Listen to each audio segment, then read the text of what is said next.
Hello and welcome to Hope from the Edges. I'm Andy Roberts, the new CEO for CMS. In the next few minutes, we'll bring you inspiring news from three edges in our world, stories that you're making possible through your gifts and prayers.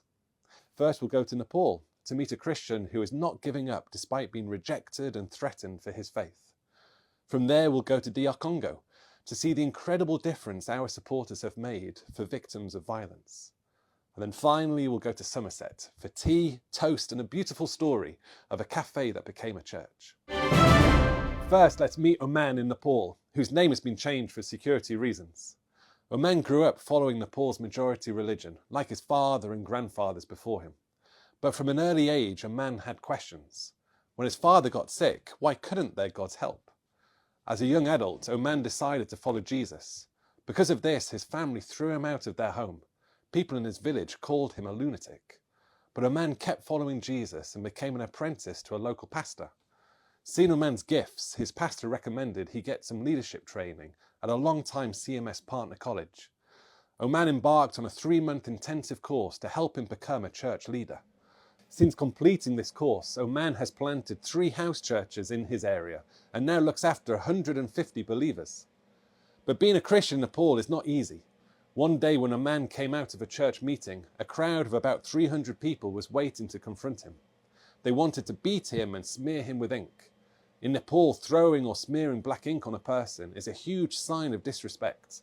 It's an act of public humiliation which declares, "You don't belong here."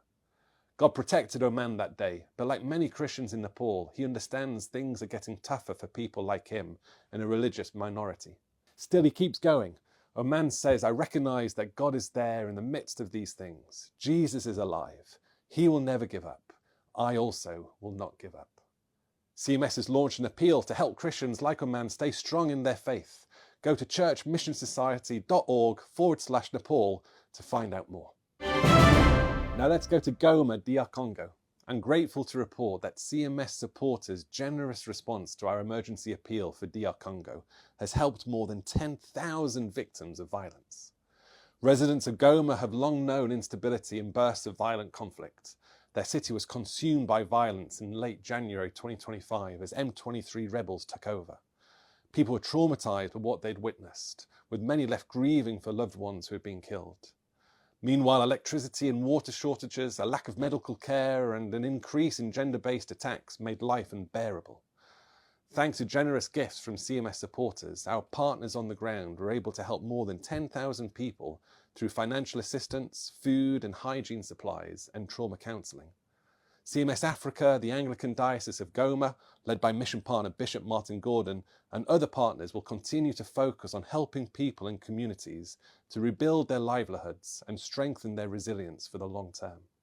Please pray for peace to prevail in this region. Finally, let's go to Somerset, UK for some tea and toast. Tea and Toast is a cafe-style church gathering in a new town with a new housing estate called Haywood Village. Tea and Toast was started by CMS pioneer Fiona Main.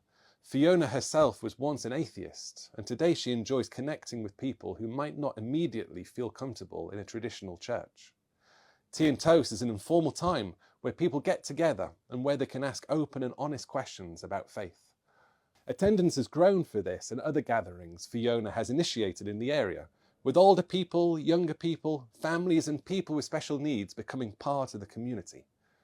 Recently, someone who works as a carer for a churchgoer with special needs found herself drawn to Jesus, and she has now been baptized. Now this growing church is working to create a community hub while preparing to build a more permanent meeting space on a plot of land that has been acquired nearby. Fiona is now an ordained pioneer minister in the Church of England, having trained on the job while studying at CMS. She said recently in an interview, "CMS is an outstanding place to learn and meet other like-minded people. As a pioneer, I don't think there is anywhere else I personally could even consider wanting to go." The CMS Pioneer Mission Training Programme is now on the lookout for who will be our 1,000th pioneer. Since beginning in 2010, we have journeyed with more than 980 Pioneer Mission students. Could you or someone you know be number 1,000? To find out more and join this thriving learning community, visit churchmissionsociety.org/pioneer. Thank you for joining me for these stories from the edges and for your prayerful support which makes them all possible. Please share this video with your church, small group, or anyone you think could use some fuel for their faith. Until next time, we are so grateful for your gifts and prayers as together we go with Jesus, with each other, to the edges.